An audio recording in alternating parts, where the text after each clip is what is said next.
Our third sustainable truth, that children want to connect and they want to learn from you. That's a fantastic thing for us to hold on to hold in our hands. They want that. That's not something we need to push on them.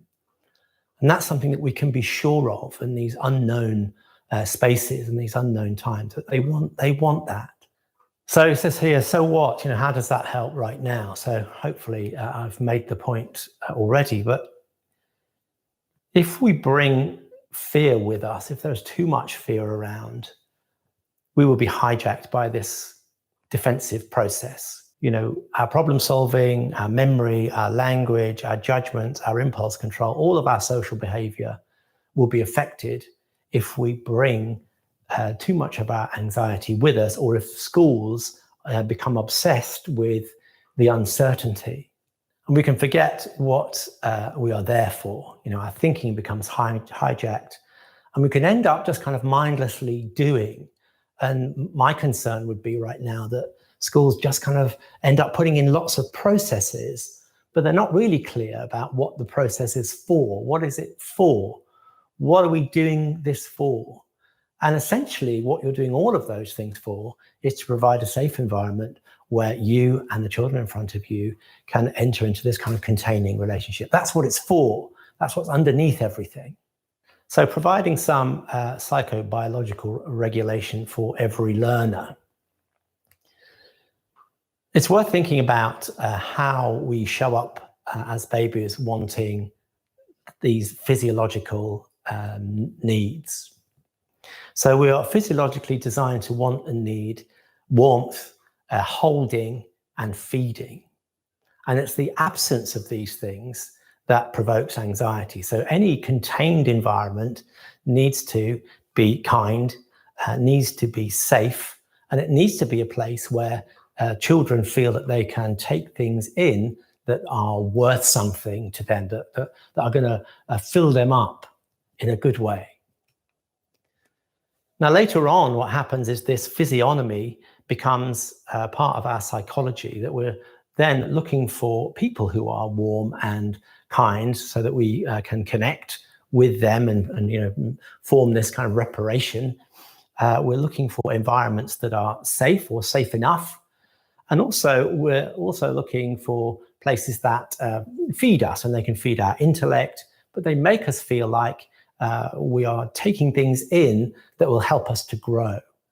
And that happens throughout our lives, but we are dealing very particularly with children as teachers who show up in our rooms with this kind of psychological predisposition.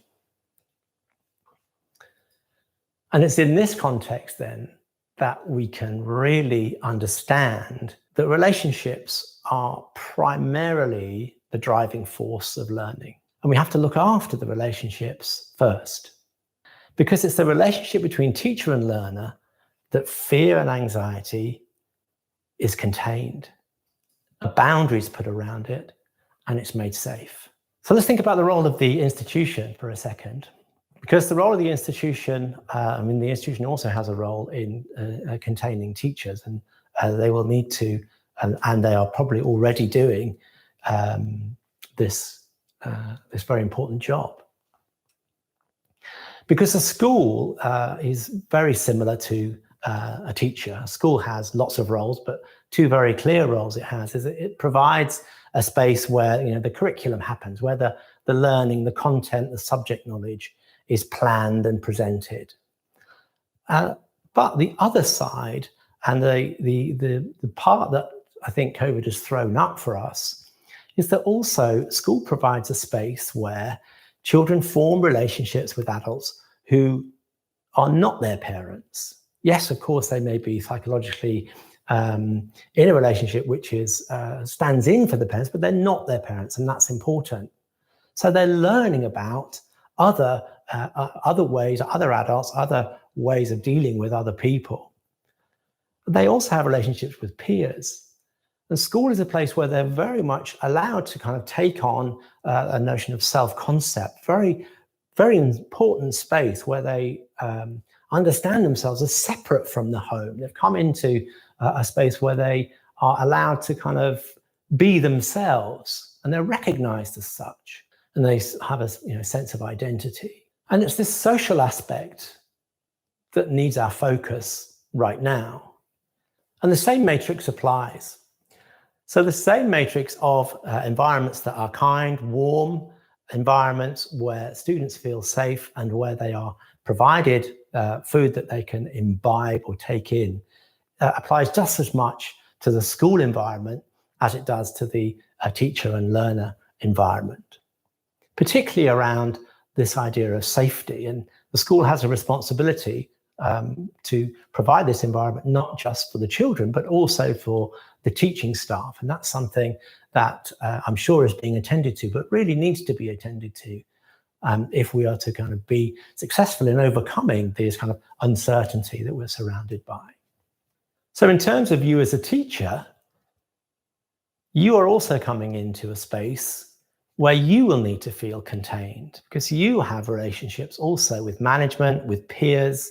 You'll have relationships with students, you'll have relationships with work, and you'll have a relationship with yourself in that environment. And if schools are unable to contain teachers, then the whole school can become mindless. Nobody is really looking at what is derailing them. No one is really attending to this fear and uncertainty. Everyone is sort of denying it and pretending it's, if we can get through this by doing more. But containing and fear and anxiety at an institutional level is the same kind of matrix, as I say. They need to be places that are felt to be warm and kind. And kindness is absolutely key. So I've just listed a few things here that may help attribute or contribute to that. So acknowledging shared experiences, so allowing staff at some point very early on to kind of express what COVID has been like for them, to bring their concerns into a space where they're heard, and to be listened to have their stories acknowledged, and to find space within which they can just say who they are and what they're bringing. And one of the biggest things, of course, that we need to do is to celebrate being together. That is something that students are desperately looking forward to, and something that we can really, we've all been missing, and it's really time to celebrate. So there's a real opportunity for this celebration of relationships too, within this framework of warmth and kindness. Key thing right now, of course, also around this is this notion of safety. And it's the role of the institution and the role of the way that you carry out its practices to reduce uncertainty. So that's about being clear about what will happen and when it will happen. Also be clear about the task. What are you all actually doing? What is the focus? Be clear with the children about routines and procedures and what happened with the exams.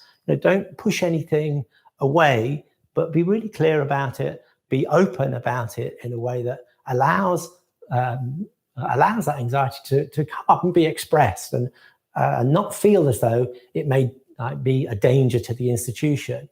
The same thing, exactly the same thing that the mother does with the crying baby. The institution needs to do with the teachers, and the teachers need to do with the students.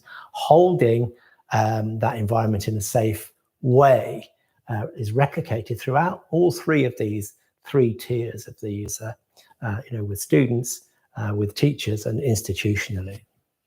And the whole thing about learning, of course, what kind of learning will be provided in those early days and weeks? And of course, a lot of the early stuff may be around responses to what's happening in the outside world. And schools are a place where children can learn about what's happening in the world that they need to think about, and so allow those discussions to happen. But also remember that the intellectual side, the content of the school, what the school normally provides, is also really important.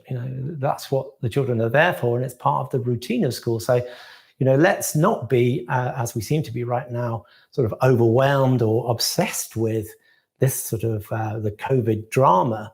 let's try to kind of get back to a space where we're also kind of taking in other things. It's time to get back on track in terms of what we're doing. We are there to download content to give the children subjects, but at the same time, we're just realizing that we need to do that in a connected way.